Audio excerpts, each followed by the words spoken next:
sabi ni Baste. Biruin mo.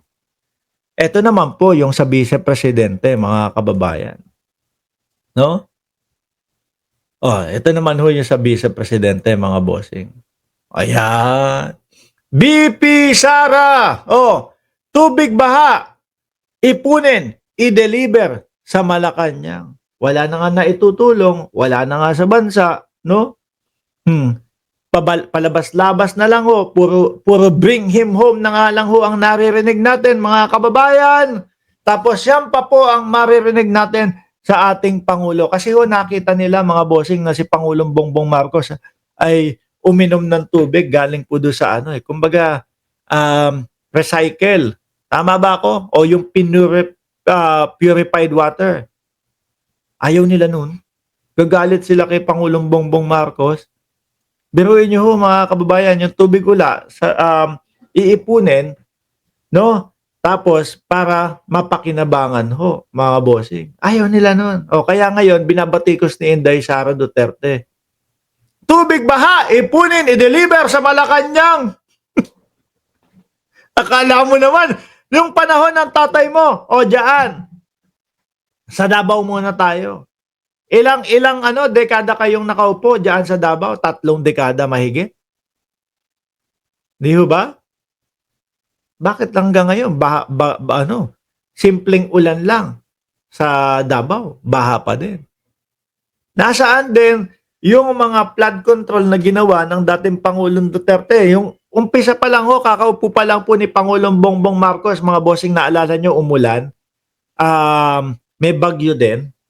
Tapos hinahanap nila yung mga flood control ni Pangulong Bongbong Marcos. At ang sinasabi ng mga nasalanta, kahit naman po siguro ilang flood control pa ang malagay, hindi pa din po kakayanin doon sa daming ibinuhos na ulan. Mga bossing, problemado po ang ating bansa. No? Bagsak po ang ating bansa. Tapos ganito yung mga natin, mga banat ng Pangulo, ng Vice Pangulo. Imbis na makatulong ho, mga kababayan, parang mangungupal pa. Hindi parang, kupal pa. Tubig baha, ipunin, i-deliver sa Malacanang. Ipunin po natin lahat, tubig baha, tapos i-deliver natin sa Malacanang para may mainom. Paano? Yung mga DDS ninyo, uto-uto, paano kung gawin yan? Yung mga DDSO, kapag may masabi ka dyan ng kaunti, gagawin agad niyan. Pinalabas mo pa, tapos pinabiyahe mo pa doon sa Malacanang. Paano kung may mangyaring masama yan sa kalagitnaan ng unos? Diba? Ipunin po nating lahat, mga DDS, may sinasabi ang Vice Presidente, alam ko, papakinggan nyo ito. Gawin nyo. Sugod sa Malacanang, dali nyo yung tubig baha. Alam naman namin na uto-uto kayo. Ipunin po nating lahat, tapos i-deliver natin sa Malacanang para may mainom siya. Grabe. Ay, nako po. Vice Presidente, para meron silang mainom doon, ganoon na po gagawin natin. Ang galing, Yan po, mga kababayan, ang Vice Presidente na mayroon tayo. Bukod po doon sa mga maririnig nating mga paghukay ng mga bangkay, pagpugot ng ulo, pagpapapatay kay Pangulong Bongbong Marcos, sa asawa nito at sa pinsan nito na si Martin Romualdez. At ito naman po, pangkukupal, tubig baha, ipunin, i-deliver sa Malacanang. Wala ba kaming maririnig sa inyo na magsama-sama po tayo, no? Kapit lang po tayo at malalampasan po din po natin ito. Dapat ganun, Vice. Hindi yung ganyan, nasa kalagitnaan ng kalamidad ang Pilipinas, kupal pa. So kayo maibala, mga DDS, no? Kaya naman ho, ganito si Baste, mga bossing. No, wala nang maibala. Tingnan nyo ho, si General Torre, nagsalita, mga kababayan. Sabi ni General Torre, ayan ho, sa taas, ang sa aking panawagan na lang, Pilipina tayo pare-pareho. Gusto natin mag-improve ang ating bansa. Magsama-sama na lang tayo at kalimutan nyo na muna ang mga differences na yan. Oh. Diba? Totoo naman ho, wala pong ibang makakapagpaangat sa ating bayan kundi tayo pong lahat kung magkakaisa tayo mga bossing. Biruin mo, very positive yung sinabi ni General Torre, lalong-lalo na ho sa panahon ng ganitong mga unos, ng ganitong mga bagyo. Di ba? Positive ho mga kababayan eh. Tayo ay magsama-sama. Huwag tayo magwatak-watak, huwag tayo mag-away-away dahil po yan ang ginagawa ng China sa atin mga bossing. Di ba? Yan ho ang ginagawa ng China sa atin. Ano po sabi nung anak ni Juan Ponce Enrile? Merong pondong pinakawalan ang China sa Pilipinas para sirain mismo ang ating gobyerno. Upang sa ganoon, kapag ka sila ay handa ng umatake, handa ng kunin kung ano yung gusto nilang kunin, madali tayong magagapi. Madali tayong matatalo nila. Kasi mahina tayo eh. Tayo mismo ang nagpahina sa isa't isa kasi wala tayong pagsasama-sama. Yan po yung gustong sabihin ni General Torre. Magkaisa tayo. Iangat natin sama-sama ang bayang Pilipinas. Di ba? Napaka-positibo, mga kababayan. Lalo na sa kalagitnaan ng kalamidad, kalagitnaan ng mga bagyo at mga pag-ulan. No? Di po ba? Ngayon, mga bossing, sabi ni Esing Mariano, ang problema walang utak ang mga DDS. Hindi nakakaintindi. Sabi ni Roberto Janco, ang ginagamit ng China mismo si Sara at mga troll na mga DDS vlogger. Sabi ni Roberto Janco yan, ha? Pagkakaisa ang solusyon ho dito, mga bossing. Ako nga ho, natutuwa ako doon sa mga kakamping. Bakit to, mga kababayan? Bakit po? Dahil sila ho ang talagang tunay na oposisyon. Kapag ka nakikita nila, no, na ang ating bayan maganda ang tinatahak. Pag nakikita nila tama ang landas na ginagawa ng ating gobyerno, kahit po sila ay oposisyon, sumusuporta po sila. No? Yan ang tunay na oposisyon po. Dahil ang gusto naman po ng oposisyon din ay umunlad ang ating bayan, umangat ang ating bayan. Pero ano ang ginagawa ng mga DDS ho? Mga boss chief amo sir, puros ho paninira. Puros ho mga walang kwentang bagay. Puro ho pahatak, pahila, pababa sa ating gobyerno. Akala naman nila gobyerno lang natin to. Hindi nila alam kasama pa din po sila. Pilipino pa din po sila. Pag bumagsak ang Pilipinas, bagsak din ho sila. Hindi makapag-isip nung mga para man lang alam niyo yun, makaangat ang Pilipinas, kasama sila. Pagkakaisa. Pero tignan niyo, ano ang sabi ng kupal? Baste. Ang sagot,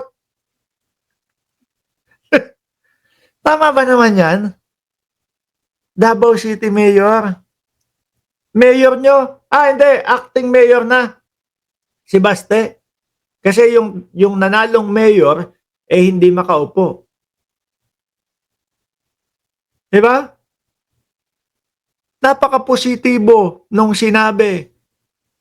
Alam nyo mga kababayan, dito mapapatunayan ni General Torre na talagang etong mga ito, ubus na po ang maisasagot. Wala na. Kaya tingnan nyo, yan na lang po ang sinabi. Yan na lang po ang sagot, mga bossing. Alam natin masama ang loob nila, pero mga ano ho ito, kumbaga ho, mga mayor o vice mayor ng mga bayan-bayan nila. Tapos ganito yung maririnig. Ganito yung makikita, mga bossing. Sabi ni Tina B, na masaya sa kanyang 1,000 pesos na nanggaling kay Chai Cher. Ano pa ba ang expect mo sa sanggano? Si Baste, di ako naniniwalang sanggano yan. Puro naman yan kapag ka malayo si General Torre, magsasalita ng ganito, sasampalin kita. Pag lumapit sa kanya, pagka nagkaharap, wala na. Kala mo may stiff neck, hindi makatingin. Andiyan sa harap si Torre. So yung tingin niya nakaganon, oh. Kala mo may stiff neck, nakaganon. Hindi makatingin. Eh pag gumarap siyang ganon, nasa harap niya si General Torre, tititigan din siya nun. Yung sinasabi niyang gusto niyang manampal ng general, pangarap niyang manampal ng general, hanggang ngayon ho, hindi pa din natutupad. Hanggang ngayon po, wala pa din. Oh, kalagitnaan ng mga bagyo, kalagitnaan po ng mga pagbaha, yung ating PNP chief gustong maging positibo para sa mamamayan natin Pilipino, lalong-lalo na po yung nasasalanta ng baha at bagyo. Tas ang sagot mo, magsasalita ka. Yan ang sasabihin mo. Aba, nakakahiya naman. No? Kumbaga, iniaangat no? Nililift up ni PNP chief yung ating mga kababayan. Tapos biglang, ganyan lang ang isasagot nyo? Ano, yan na lang ang kaya ng mga DDS talaga? Di ba? Ako, mga boss, Chief Amo, sir, lalagay ako, eto na naman, si Mark na naman, lalagay naman sa sitwasyon ni Baste Duterte. Galit ako kay Torre, pero makakakonstruct ako nung mga word na alam nyong galit ako kay Torre, no? Pero kumbaga, lalabas na hindi bastos. Like example, ganito na lang po. Handa naman po kami makipagtulungan sa kanila, ganyan, ganyan. Basta gawin nila yung totoong sinasabi nila na pagkakaisa para sa ating mga kababayan. Hindi yung ganito.